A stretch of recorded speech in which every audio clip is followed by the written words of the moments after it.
যদি কাগজি লেবু যদি পান, কাগজি লেবুর যে ঘ্রাণ, আপনি খুশি হয়ে যাবেন একদম। ইনগ্রিডিয়েন্টের যে একটা স্মেল আসতেছে, অনেক ঝাল ঝাল।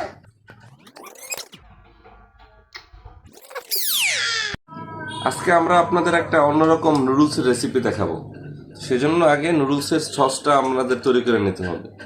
এর জন্য এখানে কিছু চপড করা রসুন দিয়ে দেবো আমরা এর মধ্যে, সাথে ধনিয়া পাতা, কাঁচামরিচ, আগে থেকে চপ করা হচ্ছে কিছু পেঁয়াজ দিয়ে দেবো এর ভিতরে। আর হচ্ছে এর ভিতরে আমরা দিয়ে দেব নুডলসের মশলা। আমরা 2 প্যাকেট রান্না করব, তো 2 প্যাকেটের জন্য 2 প্যাকেট বরাবর আমরা হচ্ছে ইনগ্রিডিয়েন্ট নিয়ে নিতেছি। আপনারা যেরকম করবেন অতটুকু পরিমাণে নিয়ে নেবেন। আমরা 2 প্যাকেট, এর ভিতরে ম্যাগি মশলাটাই বেশি মজা লাগে আমার কাছে, সেজন্য ম্যাগিটা নিয়ে নেবেন।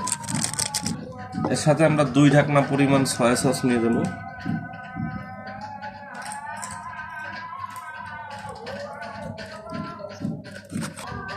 এবং এর ভিতরে আমরা কিছু গরম পানি অ্যাড করে দেবো, হালকা কুসুম গরম পানি একটু অ্যাড করে দেবো সসের জন্য।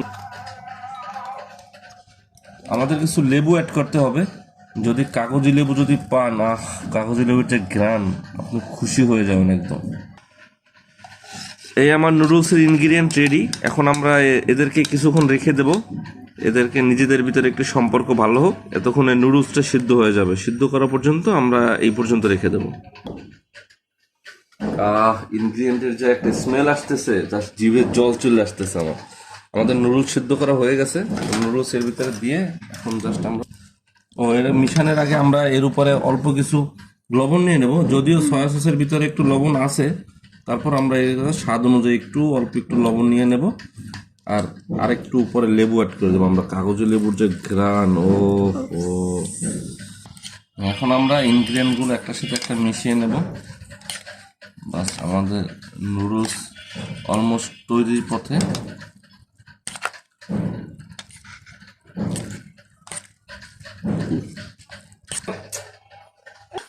আমাদের ইনগ্রিডিয়েন্ট রেডি, এখন আমরা টেস্ট করব যে কেমন হয়। বিসমিল্লাহির রহমানির রহিম।